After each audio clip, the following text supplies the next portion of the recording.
Friday, and it's going to be a nice evening. And last week was actually the first Friday of the month. Yes, it was. But tonight is the first Friday Art Walk because they postponed it for a week so that it would coincide with the Silver Springs International Film Festival. Yep. And so we are going to have our spot, which is down by the Ocala Art and Frame Shop. Yes. At the corner of, is it 3rd Avenue? Yep. 3rd Avenue and Broadway. Yes. Southwest, right? Southwest. Yes, 3rd Avenue Southwest. and Broadway. And so we'll be right there. You'll be with your mandolin. I will have my accordion. We will be playing. and the Feta restaurant, Mediterranean cuisine restaurant, is just down the block. Yep. It's going to be a nice night to be sitting outdoors. It is at beautiful. one of their outdoor tables. Our music is very much world music. It's the world genre. Got the French music. We got the Italian music. It's really, really kind of pretty. It wafts its way over there. It's not imposing. You can still talk. We have no amplifiers. Nope. And there's this big art thing going on all over the town. Well, all over the downtown area, including down at that end of the universe. Exactly. And of course, then there's this big film festival happening simultaneously. So it should be a nice night to be out and about downtown Ocala. Yep, from 6 p.m. until 9 p.m. So if you happen to be out there, are we going to be there till 9? Yep, 6 to 9. Depending on the crowd, I guess. Depending on my butt. We do have our pillows. It's a long for our time. chairs. Yeah, the pillows. But anyway, so if you happen to be down there, stop and say hi.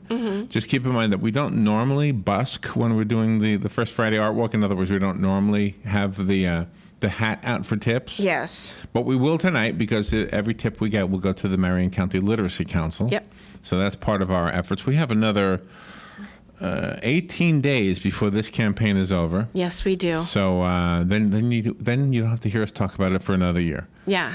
And we do have bookings, so we're still available. We do have some open dates, and one date we even have 2 bookings in one day. So that's pretty cool. Yeah, it's all so that we can kiss a horse. Yeah. No, it's not true. It's also that adults who need to learn how to read will be able to learn how to read. That the Literacy Council, it's a really wonderful organization.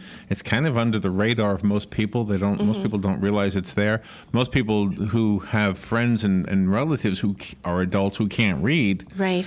often don't know that their relatives can't read, and those who can't read often keep it a secret. But just here's the good news: if you know somebody that fits that description, or you fit that description, do you know how much it costs to have that private tutor teach you how to read? It costs you nothing. Yeah. That's why teams like Team WOCA, which is Robin and I in this case, we're trying to raise money for the Literacy Council. Yep. Teams all over town are doing the same exact thing we're doing. We just happen to have a radio show. Yeah. And we have invited the other participants on, and a few of them have taken us up on our offer. So you have heard them on WOCA. And it's really wonderful how everybody's getting together to raise money for the Literacy Council so adults can learn how to read and function through everyday life. So if you can help them out, their web address is marionliteracy.org. Yep. That's where you can find out more information about what they do and how you can help them. Whether your donation is applied to what we're doing or not, that's not important. What's important is that they continue to exist and continue to do the great work they do. Exactly. Now, let's talk about reading and what it has to do with the film festival. Because there is no movie without a screenplay. Exactly. Okay, you could debate me. You could say, no, Larry, you're wrong. There was a movie that was made, there was no screenplay. But they're rare. Yeah. They are rare. Extremely. Most movies do have a script that's written first, and most of those scripts are read and reread, not only by the actors, but by the producers and the directors, everybody who's responsible for the film. And so I want to talk about the story in the films. There's a guy named Jacob Swinney. And Jacob Swinney is an editor. He's a film editor. And he does some amazing things with his editing. And one of the things he did to kind of illustrate something that it seems to be there's not always a formula for a successful movie, but he discovered something that he illustrated with his editing. He discovered that a lot of movies end where they began. And so he edited the very, very opening scene of a movie and then the very, very ending scene of a movie. You put the two side by side, and there's this video out there that you can watch where you see all of these opening and closing scenes happening simultaneously on your computer screen. And you can see the beginning and the ending have some similarities. Sometimes very, very the same, not just similar, but identical. So let me tell you something about this. There's the old saying, movies end where they began. No matter what happens over the course of the time that a movie takes to be shown, in between the opening and closing credits, films often conclude by returning their protagonist, another character, or even just the visuals, to the very first location that appeared on the movie when you started watching it. We need to talk about Kevin at the 1 minute and 33 second mark. Offers a strong juxtaposition between the first shot and the last. In the movie Shame, same thing. The Godfather, Part 2. Castaway, remember Tom Hanks goes back to the same location? Right, so fascinating. Lord of War. And we'll be right back. Brought to you by myfwc.com. Safe boating is no accident. Times of sun and clouds today with a shower or thunderstorm in spots this afternoon and this evening. The high 84 at the coast, 91 inland. Partly cloudy overnight, low 64 inland, 70 at the coast. For tomorrow, times of clouds and sun with a shower and thunderstorm or two around in the afternoon. The high 84 at the coast, 89 inland. For Sunday, mostly cloudy with a couple of showers and a thunderstorm. The high 81 to 85. From the Florida Weather Center, I'm meteorologist Joe Lundberg. Hi, Danny Warfel here. Get moving with Florida Credit Union's fast and easy loan approval process. Let Florida Credit Union start up a new car loan for you today. No more waiting, hassles, or stop signs. You can even apply online. With a strong financial team behind you, you can enjoy great rates and fast approvals. It's all about personalized service and a streamlined process. Florida Credit Union, connecting your money to your life. Real estate is the largest and most personal investment that any of us will ever make. Be sure to tune in Tuesdays at 10 a.m. when Bob Kennedy, owner of Berkshire Hathaway Home Team Realty, will be answering your questions and discussing real estate. So remember, that's Tuesdays at 10 a.m. Call 622-9622 with your questions. It pays to be an informed buyer or seller. This is news you can use from Berkshire Hathaway Home Team Realty and your friends here at WOCA. Career Source, Citrus, Levy, Marion brings together business and community partners, economic development leaders, and educational providers to connect employers with qualified, skilled talent and job seekers with employment and career development opportunities. Tune in the first and third Wednesday of each month at 9:30 a.m. to Career Source, Citrus, Levy, Marion, and learn how they can help you. That was the sound of a tree falling. It could be your tree. You're going to have it trimmed, but never got around to calling Pride Tree Service. It could have fallen in a field, and now all you have to do is call Pride Tree Service, and they'll have it quickly out of the way for a great price. But don't wait until the tree falls. It may not fall in the field. It may hit your car, your house, or worse. So call Pride Tree Service today and avoid all those headaches before they happen. Pride Tree Service, 840-0750. That's 840-0750. WWWOCA, WWWOCA.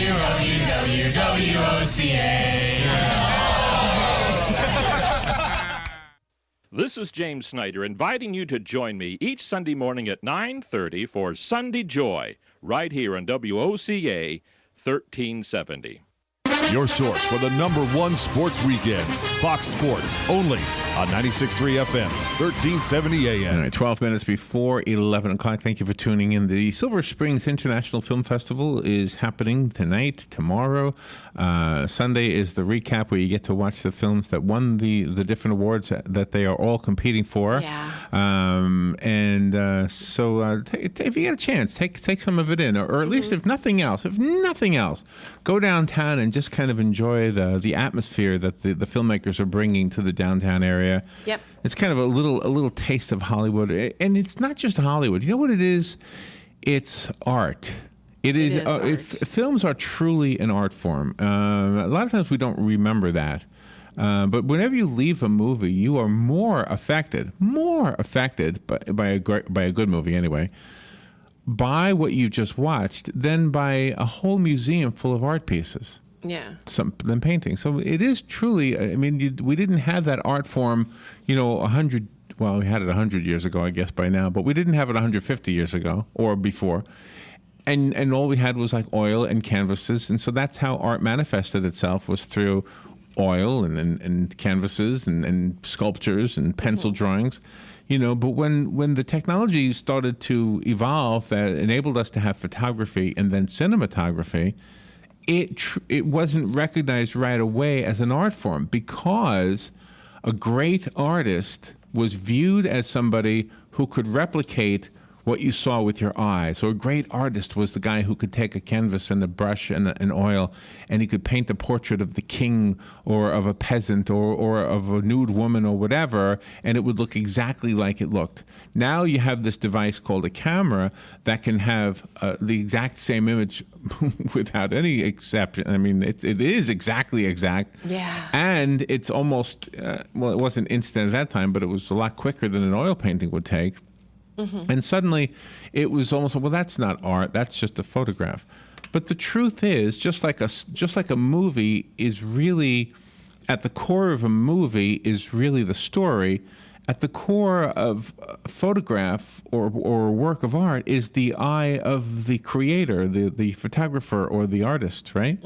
And in the case of a movie, which is a huge collaboration of talent, it's the talent of the writers, it's the talent of the director, it's the talent of the actors and actresses, right? Right. It's the talent of the people who edit and the people who create the background scenes and the audio and the music that goes into it. It's this huge artistic endeavor, and you are literally engulfed in this huge piece of art when you're sitting in a movie theater watching a movie.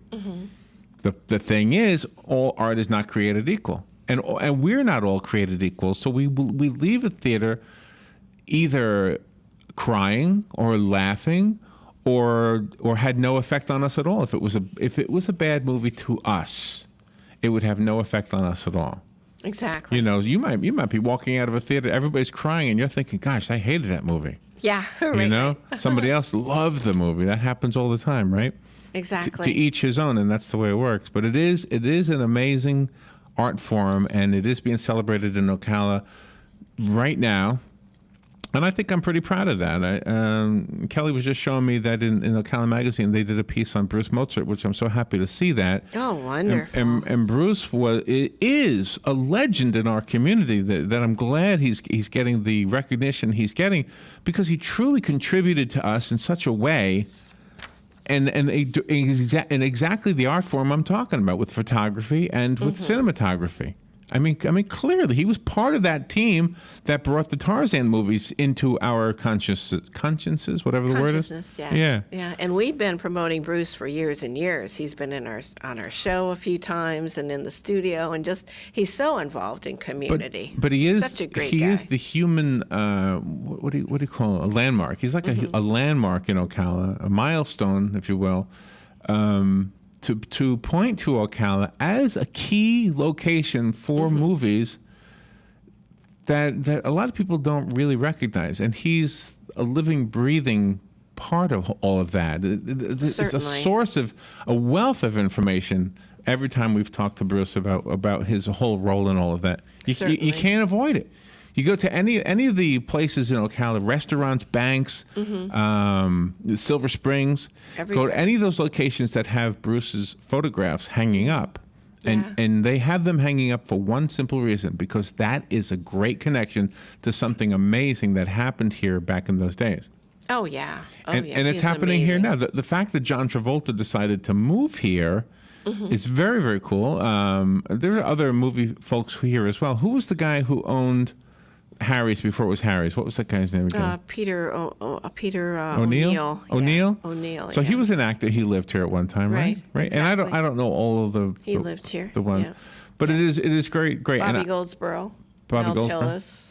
And tomorrow, well, they're music more than movies. Oh, that's right. That's right. Yeah. But tomorrow, you and I are participating in this Student Media Festival as judges. Yep. And it's another great example of how Ocala really steps up to the plate, because as we hear every year, the students from Marion County are the ones who walk away with the most awards across the entire state. So it is really a cool legacy that we're leaving here. Yeah. You know, and Exactly. you had been with the Film Commission for how many years? 12 or 13 years, So, something I mean, like you know that. it Long time. as well as anybody. Yeah. So- Great job for the students. By the way, we've been doing it for almost 12 years, and it's great. All right, so the movies often end the way they start. That's what I was talking about before. Remember in Castaway, the movie. If you saw this movie, the movie starts with a FedEx package being delivered, Yep. right?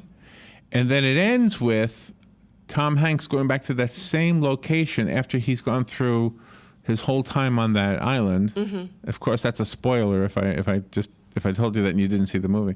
What was pointed out to me about the movie Castaway is the fact that the title is 2 words, because Castaway is 1 word, Yes. but somebody decided to make the title a 2-word title, because not only was he a castaway, the 1-word version, on that island, but he was also cast away, the 2-word version, Yep.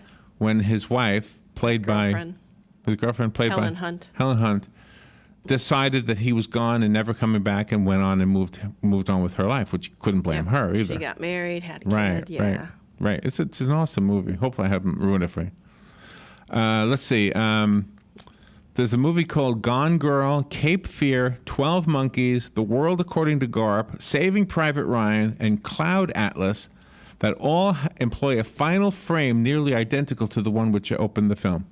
Gosh, isn't that something? It's this observation by Jacob Swinney, who's an editor, as he's editing films and following the direction of the director to put these films together. He says, isn't it interesting how we're ending these movies the same way they began? Oh, yeah. I wonder how many directors tell him to end it with the exact same clip Yeah. that they started with.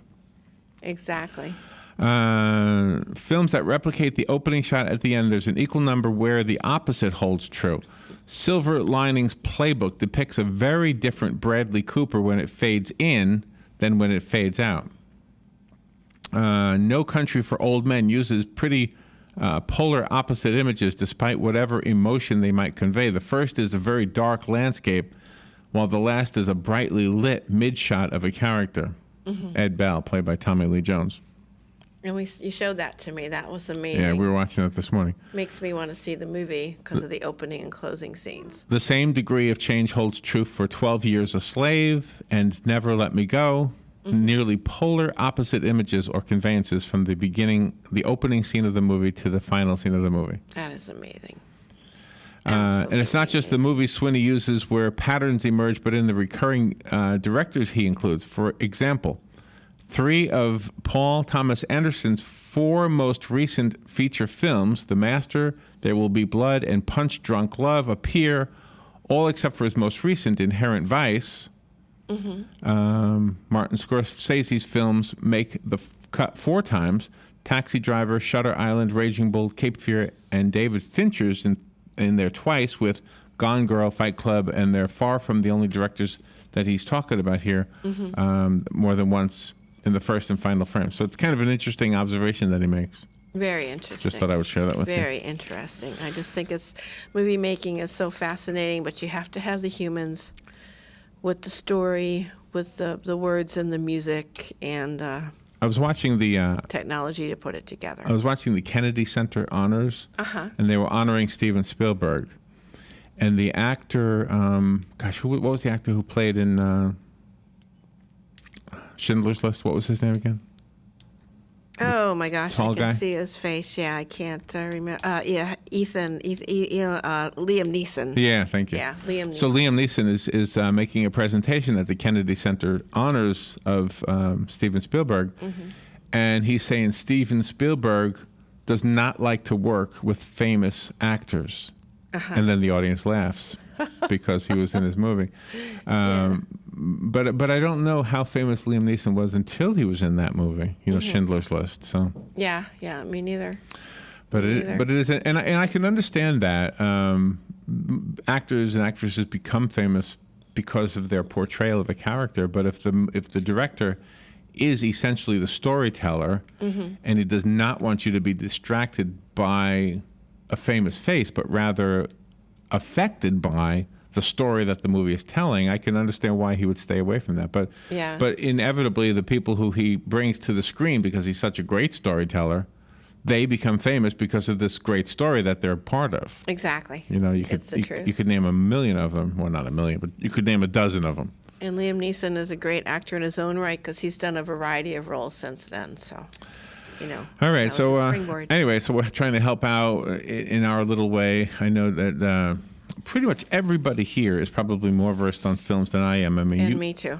Well, no, you worked with the film industry for Yeah. how many years? Yeah, 12, 13. I lose count after a Joe dozen. actually studied filmmaking in college. Yeah, he did. Dan is an actor and a filmmaker. Exactly. I think Thomas had his hand in the films too, Yeah, right? Tom Schmitz, yeah. Buddy Martin, he's been involved in films got in an our Emmy. community. Yeah, that's right. got an Buddy Emmy. has an Emmy. So I Wow. should just shut up. I shouldn't say anything. I have a home movie camera. I take pictures of my dog chasing her tail. All right, we'll be right back.